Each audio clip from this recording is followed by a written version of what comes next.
Hello and welcome to the Fit Executive Show. Your host, Arne Wildner, lost 50 pounds himself before helping hundreds of other entrepreneurs and executives sustainably lose weight and take charge of their health. In the Fit Executive Show, you'll learn field-tested weight loss strategies and how to effectively juggle your successful life and staying fit at the same time. Please welcome your host, Arne Wildner. Hello and welcome to this episode of the Fit Executive Show. We are your hosts, Grace and Arne. Hello, from the driver's seat.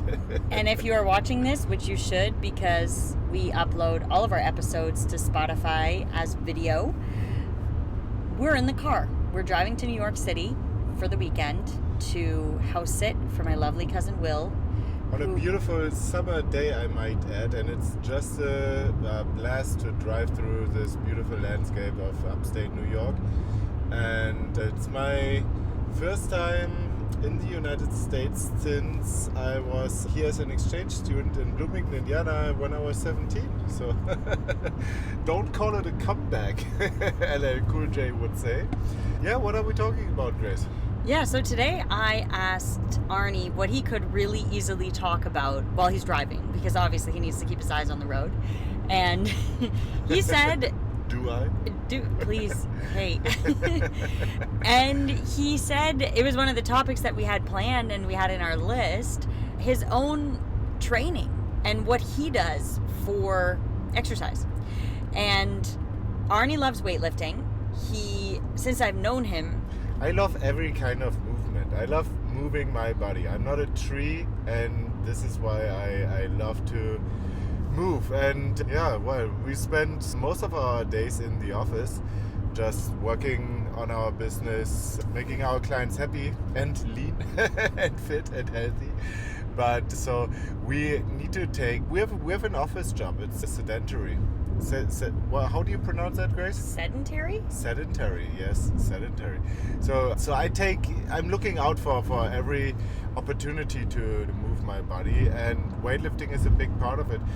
I wanted to take a minute to ask Arne a couple questions about his journey. Oh, please. Because a lot of people would be curious to know, how does a weight loss coach and a fitness coach move his own body? What kind of programs does he follow? Yeah. He's always going through phases, each year either building up a certain muscle group or losing weight or gaining weight or whatever it is, and he's always got his own programs going. And I feel like this is such a cool behind the scenes look. I always love listening to podcasts of, for example, business owners and entrepreneurs explaining the structure inside their business. So this is like Arne explaining to you, if you're interested in health and fitness, the behind the scenes structure behind what he does, his workouts. So without further ado, Arne, how did you start with exercise in your life? Think way back to your childhood. Way back to my childhood. Did you do any sports or anything like that? Way back. Yeah, so my mom has a really bad back, and actually she was one of my main motivations to start exercising when I was overweight in 2010 to 2012. So this is where I gained a lot of weight. I became very unhealthy, very unfit, and I was thinking, okay, so I saw myself on a picture sitting on a horse, and I was looking like a piece of, I don't know, like a wet potato sack. Is that an expression? I don't know. But I was really not looking my best, and I was thinking like, okay, my mom, she didn't take good care of her body. She was always there for her job. She's an elementary school teacher, or was back in the days, and she took very good care of her kids, but she neglected her own body, and she had to pay the dues. So she got arthritis, and she got all kinds of joint replacements and really brittle bones, and now she lives with chronic pain, which is an insane thing. This was just one of my main motivators to stop. We don't have to make the same mistakes twice. If there's anybody in your environment who's unhealthy and unhappy with his or her body, please use them as an example and as a motivation to take good care of your own body. At least this is what I did. But it all started with me being a swimmer in my childhood, because my mom said like, okay, swimming is very healthy for the joints, and so I kind of got put into that. How old were you when you started swimming? Like 4 or 5. Oh wow, okay, years cool. old, and I did that for let's say up until I was 12, I would say. And we had a basketball court next to my house, so there was the face of Michael Jordan winning all the titles, and it got very popular in Germany too. So I felt inspired, and I felt called to action when I just like playing basketball, period. So my brother was an exchange student too, and so he went to the USA when he was 16? Exactly. He actually went to the same town, Bloomington, Indiana, home of the Hoosiers, IU. Go Big Red. Yes, go Big Red. And then you went to We also went when to you were visit 16? there. So I switched swimming for basketball because it just felt way cooler to me. And did you start with weightlifting when you were on the basketball team? Did they have any like cross training? No, I didn't. But basketball brought me to the US, and I wanted to play in a high school team and just improve my skills. And I didn't make the team. Or so the story goes, the coach, I tried out for the varsity team, and we were very highly ranked in the state. I think we got 4th that year. And the coach said I would have made the team, but I chose the wrong exchange student organization, and they brought over pros. So in the past, so they got banned from putting their students on varsity teams. Long story short, I did. At least there was a story. There was a controversy, but you got on the swim team. Maybe he was just being nice. Yeah, I was restarting swimming, which was an awesome team. My coach was a world record holder, and it was very cool. I felt back to my roots. And I also played rugby, and I took weightlifting as a class. So there was a class at your high school about weightlifting? Yes, exactly. And everybody got an A, so USA. Go USA. Yeah. And just a side note, when he came back to Germany after grade 11, you did the 11th grade in the USA, right? Yeah. When he arrived back in Germany to join the 12th grade, they actually held him back a whole year because he did not learn enough to get on. No, so I tried to skip 11th grade, and because I didn't learn anything in math in the US, and my class in Germany just got far ahead of me, and I wasn't very... I was a lazy student, let's put it that way. So let's be honest here. But I always had good grades without much studying. But in math, I just fell so far behind that I failed the class, and I had to redo the school system in Germany is really, really top notch. Yeah, it's. So they have really high standards. I think you can choose hard classes in the US too. It's not like it's a bad school system here, but then. For example, my counselor put me in a US history class that was on the lowest level, and people just came to class and they put their backpack on the floor and they laid down and fell asleep, and that was tolerated. We were watching movies in history class, like Hollywood movies, which I thought like was very strange compared to Germany. My German history class, which is very like just Okay, very so organized. When you graduated high school, how did you tell everybody what did you do when you graduated high school? Did you go to college? Did you do and then what happened with your exercising at that point? So I felt very inspired by Taco Bell, which doesn't exist in Germany, or there's one at Frankfurt air base, but it's exclusively for US citizens and soldiers. And I just wanted to bring over the Mexican or Tex-Mex food movement to Germany, because this flavor world was so unique to me, and I thought people would love it. But I was pioneering, and I ended up with arrows in my back. So you came back from the US, you decided you wanted to open a taco restaurant, exactly. And what did you do after high school graduation? I opened a taco restaurant. So that was not right away. No, not right away, but I started an apprenticeship in the hospitality industry And yeah, because my goal was to open up a restaurant. And then after, so it was a 5-star privately run family hotel. It was beautiful, very high standards, very high service, family culture. And then afterwards I went to McDonald's at the Düsseldorf airport, the 3rd largest McDonald's in Germany.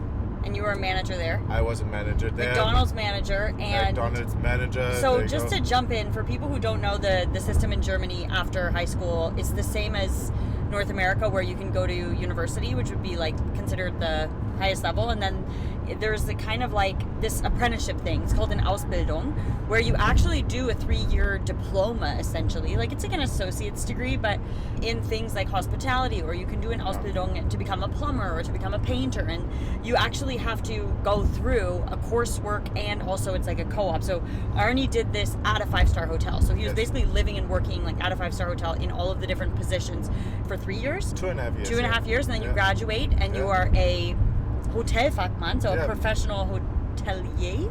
Yeah. And then hotel specialist. Oh, and then he just decided he wanted to open a fast food chain. Fun fact: I always throw this out, but Grace is so much better at making our bed.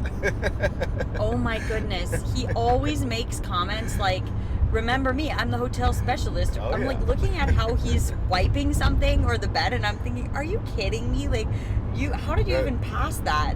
Grace has very high standards. So I'm good, but she's better. Let's put it that way. Thank you. So anyway, okay. So while you were studying those 3 years, let's say after high school, did you do any sort of sports or exercise? No, nothing. So, oh my God. But there was, I mean, you were working like crazy weeks. I was working crazy weeks, and at McDonald's I was working shifts, and so one shift was in the morning, one shift in the afternoon, one shift at night, and it kept just switching, and so my sleep schedule was very messed up. And also, good anecdote, at the hotel you never knew how long your break was, so, and I wasn't making a lot of money. Like, for instance, I think it was 350 euros, which is 350 per bucks. month. Yes, $350 per month. My parents basically paid my rent, but the fun fact here is that the hotel provided the workers with food, and because I was hungry, because we were just on our legs the whole day in You're service, probably walking like 50,000 steps a day or something. I guess at least 25,000 steps per day. Yeah, in a 12-hour shift, we were mostly walking, and so sometimes you only had 15 minutes to eat, and then you pile up the plate and you eat as fast as you. Or I did at least, but eat as fast as you can.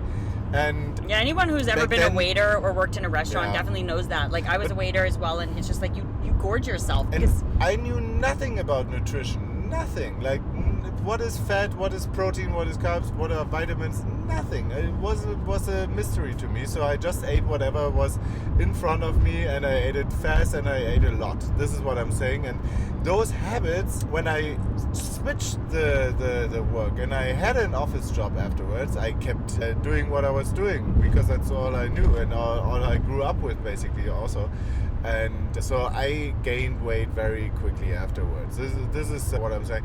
Also, I opened up the taco restaurant to close that circle here, the loop. And I went bankrupt within 6 months. $150,000 loan as a 25-year-old kid. And afterwards I was kind of heartbroken, because my dream, this bubble, just bursted. And I was kind of feeling like a burned out, because I was working 100 hours per week, really fighting to keep that thing open and to keep the dream alive.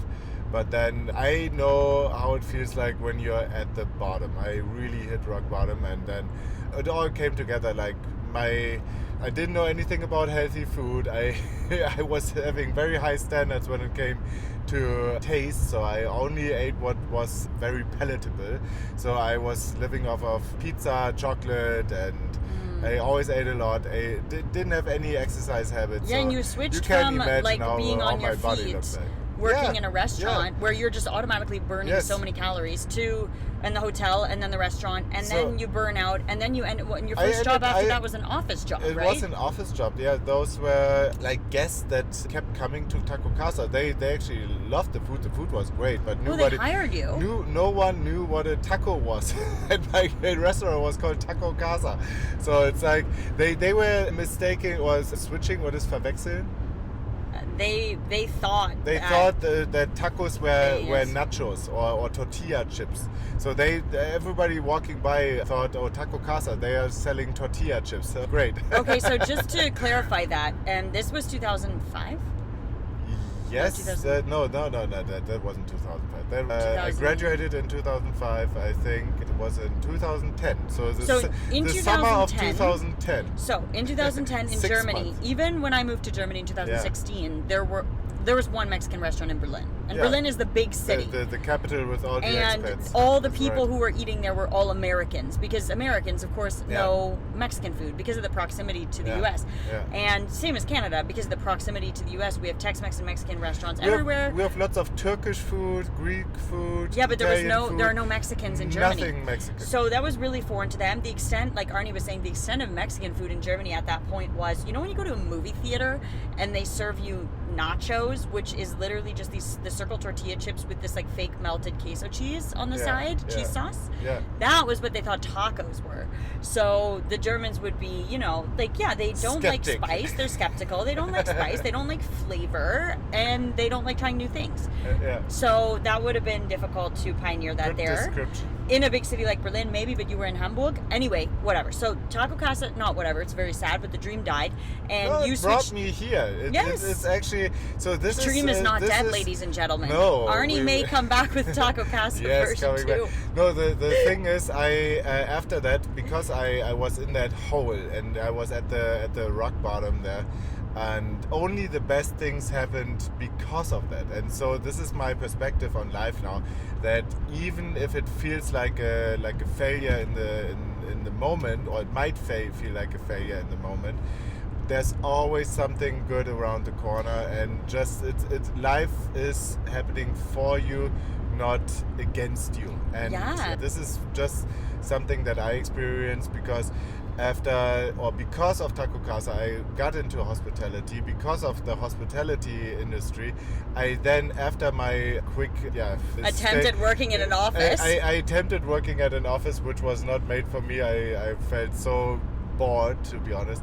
And then afterwards I just reapplied at a craft beer restaurant, and craft beer also wasn't existing in Germany. Now you can say every German beer is craft beer, but the landscape was only like 5 brewing styles: Pilsner, Helles, Dunkles, like dark beer. If you go to and Hamburg, you wheat have to beer. go to where he used to work. It's called Altes Mädchen. Altes Mädchen. It is exactly. a phenomenal Beautiful. Brauhaus. And so we were pioneering the craft beer industry then in my brew house, where I was starting as a waiter, and they educated me to become a beer sommelier, like a cicerone is the American expression.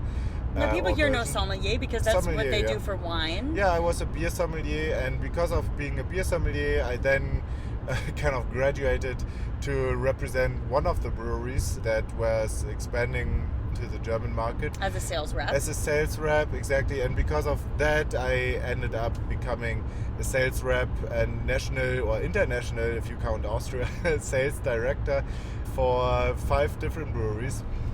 Yeah. And this was the biggest challenge, because I was overweight and I had this lifestyle where I was sitting in a car and I was this is actually a good bridge here now to how you started the exercising as fitness an adult. lifestyle. Yeah. Because I was so unfit being a sales rep, or the sales director, basically, because of my job and all the duties that came with it. I was invited into restaurants every single day of the week. Licensed basically. to drink beer. Licensed to drink beer and eat burgers and all the tasty food that comes along craft beer all the time. So I was eating in the best restaurants in Germany, and that also left its marks on my body.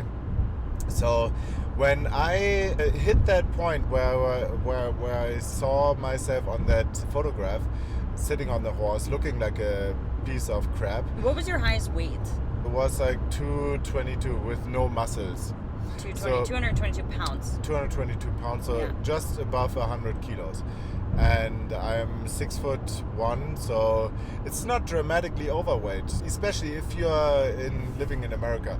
But it was so unhealthy, only belly fat, no muscle. I had a bad posture, I had bad endurance, low self-esteem, low, like all of the things that come along when you're looking and feeling unfit. And for friends and family listening to this who've only known, and clients who've only known Arne for the past 5 years, I've known you 6 or 7 years, you would really, really have trouble believing that Arne was ever like that. Because if you know him, he's the first one up, the most active one in any group, the one always with his shirt off, with a six-pack, doing yoga no matter where he is, super flexible now, might I add. You have amazing posture.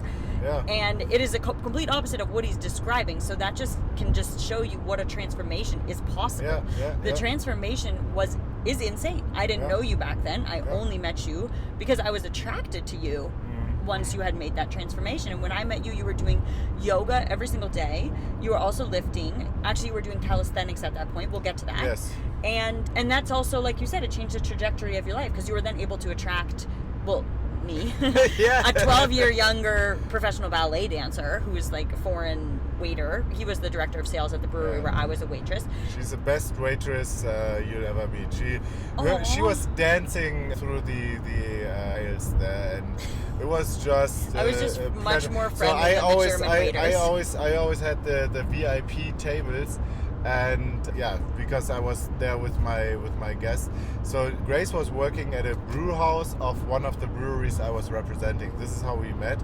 And I just looked at her and thought like, damn, she's a good waitress. Because her posture as a ballerina, her body language, also her humor, her wit. She always had the VIP tables, obviously. So, and she was serving me, and I was in love. I was really attracted to her, and I'm so glad it all.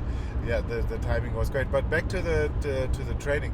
So when I felt that like this looking at me at that picture, I didn't know what to do because obviously I knew how to cook tasty, but that was about it. And I didn't do any exercise, or I hadn't done any exercise in years. So I'm very glad that I met my mentors, who were natural bodybuilders and scientists like Dr. Brad Schoenfeld and Dr. Eric Helms. I think Brad Schoenfeld is a professor, not a doctor, maybe both. But then also I came across Martin Berkan, who is the inventor of the lean gains method. Like he basically combined intermittent fasting, 16 to 8, with weightlifting, and had also a scientific approach to it. And this is how I was kind of taking a shortcut, meeting those mentors. And this is also what I do now these days in business. We always work with mentors. We always people work with specialists also. I always hire a specialist for taxes, for law, and I assume if you're a business owner listening to this, you do the same. And so it became obvious once I found or developed my system that was working even under those circumstances, me traveling all over Germany as a beer industry. It became obvious that I wanted to mentor people first from the beer industry. So my first test clients were people from the brewery industry, brewery owners, and also hospitalists who were owning restaurants. So they had similar challenges to me, and they actually approached me on a trade show where they were like, damn, Arne, you look great. When I lost the 50 pounds, I had a six-pack, and they saw me drinking a beer and eating a piece of pizza. And they asked me, hey, damn, can you show me, like, what are you doing? How is this possible?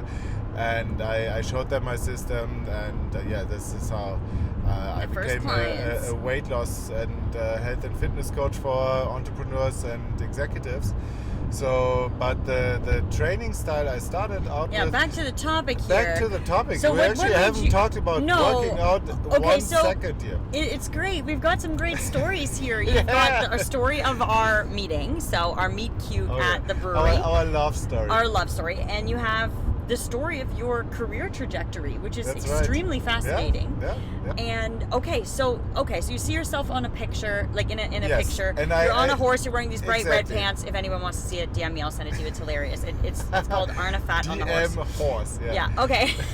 So then you see this and you're like, I need to do something. Yeah. So at this point, you start researching. Before there was Instagram, before there was TikTok, there were Yes. ebooks. He was downloading, I'm guessing, No, ebooks. actually, I wasn't on even ebooks. It was just websites. I checked out their blogs. websites.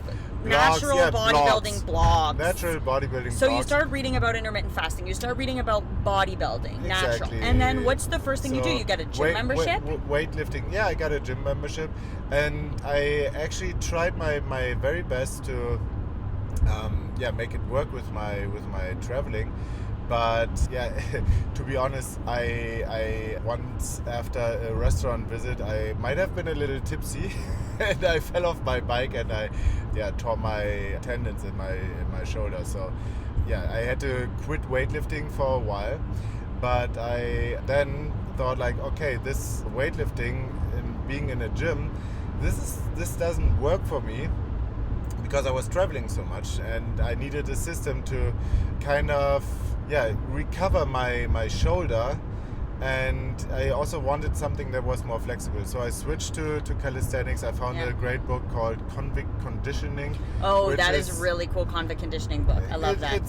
So basically it works with compound movements. Like when you're thinking of weightlifting, you're thinking bench press and pull-ups or weighted pull-ups, deadlifts, squats and overhead press and all of that. So, and the convict conditioning is basically how people work out in jail. How people work out in jail, but using the same movements like an overhead press, forward press, squatting, without weight, bridging, exactly, without weights. And that was very nice that I discovered it, because I was able to work out wherever I was in any hotel room in Germany. And all I had to bring was my gymnastic rings for the pull-ups, and I was hanging on street signs. I remember scenes even in winter. But so this is the system that I often use with my clients who either don't have a gym or don't want to go to a gym or who don't are have traveling the time. a lot. There's also such a time commitment into going into the gym. It is. So it became way more everyday friendly. And at the same time I learned how to make healthy protein and fiber rich meals tasty as fuck. Because everybody needs to eat tasty food or wants to. I think this is a human what is Bedürfnis? Like a human desire or need? A desire, it's like no one likes to eat bland food. But you have to know how to make healthy food tasty. Otherwise, you end up just eating nachos and burgers and pizza, and which is tasty, but it's then you probably gain unhealthy body fat and end up being overweight like me. So, but the point is here, I switched from weightlifting, which was it wasn't feasible me traveling so much and then having this shoulder injury, and I recovered using the convict conditioning style, got very strong on bodyweight movements. And when we met you were doing that at home because it's so also consistently fun. It's also and fun. Then there was COVID and that was perfect for you. You just kept going like that.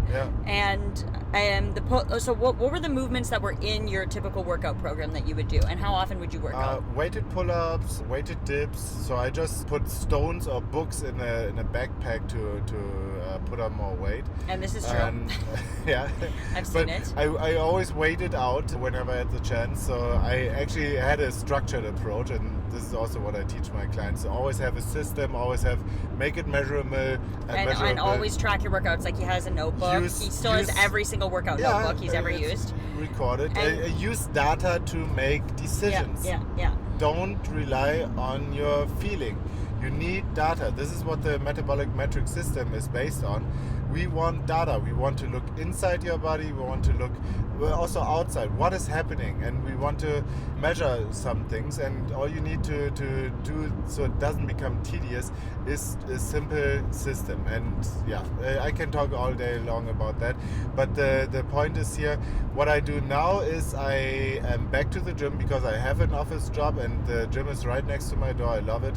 And just a sim gym, and this is what I recommend to you if you are looking for a gym. Just don't go to the fanciest gym, go to the closest gym. It should be tidy, obviously, and there shouldn't be annoying people, but once those boxes are checked, just pick the most convenient one. Yeah. And make sure it's kind of it's not a lot of time investment, and then also pick a 30 to 45 minute workout that is really efficient. So this is what we do with our 30-minute Pareto power workout system, where we just teach you the most efficient weightlifting style I know, whether it's with your own body weight or with external weights, resistant bands. There's so many ways to skin a cat there. And what's your split now? How many days a week do you work out now? I do 3 times a week, 45 minutes, and I do compound exercises for low reps in the beginning, and then the icing on the cake is some isolation exercises like curls or tricep extensions, face pulls. But I always do bench pressing. So my exact routine is now Mondays it's incline dumbbell bench press. Afterwards the flat bench press with a barbell. Because of the higher load, I do that after the dumbbell incline, because I just want to keep it joint friendly too, because I'm in my 40s and I just want to stay healthy and lift as long as I can. My goal is to do 10 pull-ups on my 80th birthday. Challenge me on that, please. So after the compound exercises, I do bicep curls and tricep extension, and then some neutral grip rowing with lighter weights, and then I do face pulls. This is my Monday workout. On Wednesday it's deadlifts and pistol squat. So I switch my workouts every couple of weeks and do different exercises, but it's always the same principles which you will learn when you become our client, and it's so much fun. And the most important thing is make it measurable and record your workouts, document them, and try to beat yourself from last week. So I do some leg exercises and hanging leg raises on Wednesdays, some jumping, so explosive exercises. It's a great mix. And then on Fridays I do weighted pull-ups and overhead press.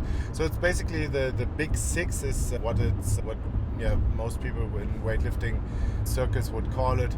The squat, the deadlift, the bench press, the overhead press, the weighted pull-up, and I don't know what the 6th one is. I think it's only 5 then. So, but mix it with some complementary exercises for your weaker spots, and then become a well-rounded athlete. I also do yoga. I do lots of walking. So my step goal every day is 10K. I hit it 90% of the time. Yeah, you guys, Arne is so consistent. I've never seen someone so consistent in my life. This is the there has not been a week since I've known you. The secret weapon to success in business, you guys know that, or also when it comes to weight loss and dieting or fitness, muscle building, it's always the consistency. And in order to be consistent, ask yourself, what do I need my diet to look like, my exercise program to look like, in order to be sustainable? Yeah. This is the master key, basically, that I'm handing to you, this question. What does it need to look like in order to be sustainable? Yeah, and not only for the time you lose the weight, but then afterwards you want to keep it off. You want to improve yourself. You want to build on that base. And you just need to have fun. It needs to be everyday friendly. It needs to be family friendly, business friendly, travel friendly. Whatever boxes need to be checked. It needs to taste well, you need to feel better after a workout than worse. So these boxes need to be checked for me. And this looks differently for every of my clients. Every one of my clients gets a different program. It's 100% custom made, tailored to not only the needs of their bodies. This is why we do the vital metrics analysis in the beginning, before we even start. We do a personality test. We do a holistic questionnaire that goes into every aspect of their lifestyle, like also things like stress management and sleep and so on. And then we custom tailor an approach that they never want to let go of. So this is the secret. Have so much fun doing what you're doing that you never need to have a holiday from your diet, or you actually learn how to adapt your diet and when you you'll go see how on a it changes holiday. your life and makes you into just a fitter, happier human being. Yes. Like Arne now versus him 10 years ago. I mean, my come gosh. on, right? No, because back there are we speak to people all the time who are trying to force themselves to do these crazy workout plans at a really far away gym, crazy low calorie diet, or something, or fat diets that cut out their favorite foods. This is ridiculous, and it just doesn't fit with their lifestyle. So they can't stay consistent with it. And like let's stick to speaking about training in this episode. You have people who are like, my gym is 40 minutes away and I do all these exercises that are on machines, but actually I'm traveling 50% of the time, so I can't go to the gym. I only work out, or I try to make my workouts like 90 minutes long. So whenever my I don't know, like a co-worker is sick and you have to finish a project and you work overtime and you only have 30 minutes instead of 90 minutes. You're just going to say screw it. You're going to say screw it. I cannot work out today, mañana. Yeah, but if you're so flexible like Arne, you just load the rocks into your backpack. I've seen it. Put the backpack on the scale, hang off your rings. do a 30-minute office workout and then finish the project.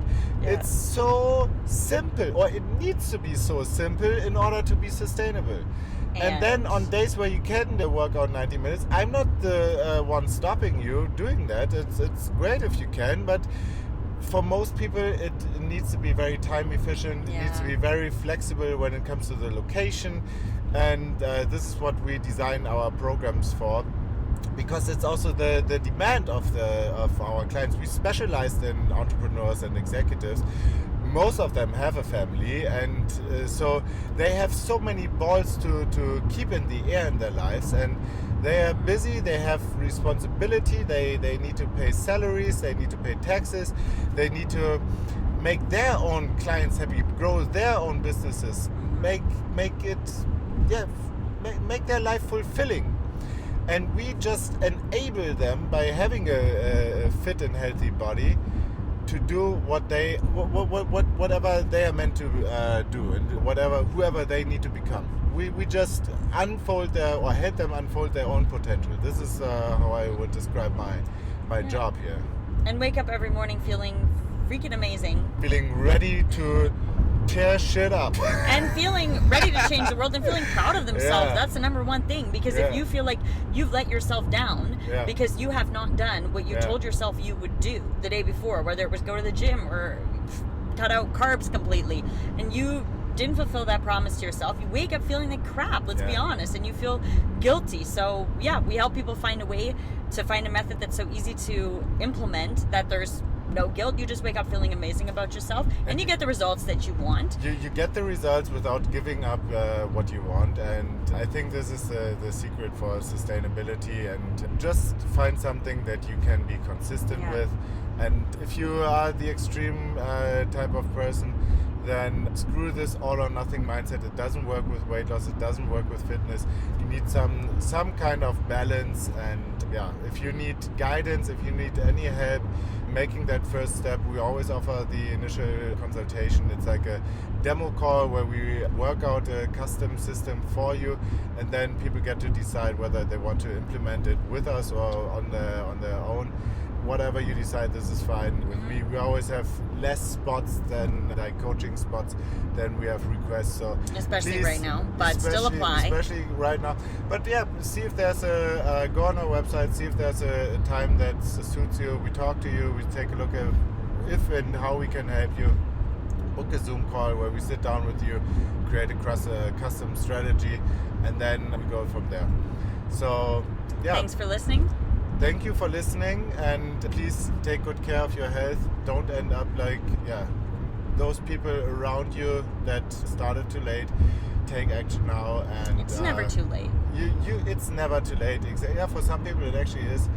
No, when you have a heart attack, well, you're limited in your abilities. And no, I always a principle of regret minimization, and ask yourself, what would your future self want you to do? What would your 80-year-old self wanted you to do now? And follow this principle, and you'll delay some gratification. The cookie is always tastier than the broccoli, but still it's worth it. And there are ways to enjoy cookies and broccoli. Have a wonderful day. Have a wonderful day. Thank you for tolerating the highway I-90 audio, but it was fun. It was so much fun. Thank you for Talk to you next time. interviewing me, and take care. Bye-bye. And that's it for today's show. Thank you for spending your valuable time with us. If you want to lose weight but don't want to do it all by yourself, go to arniewildner.com/call and book an appointment for a free 15-minute phone call with us, where we'll look at your situation, your obstacles, and your goals to find out if and how we can help you.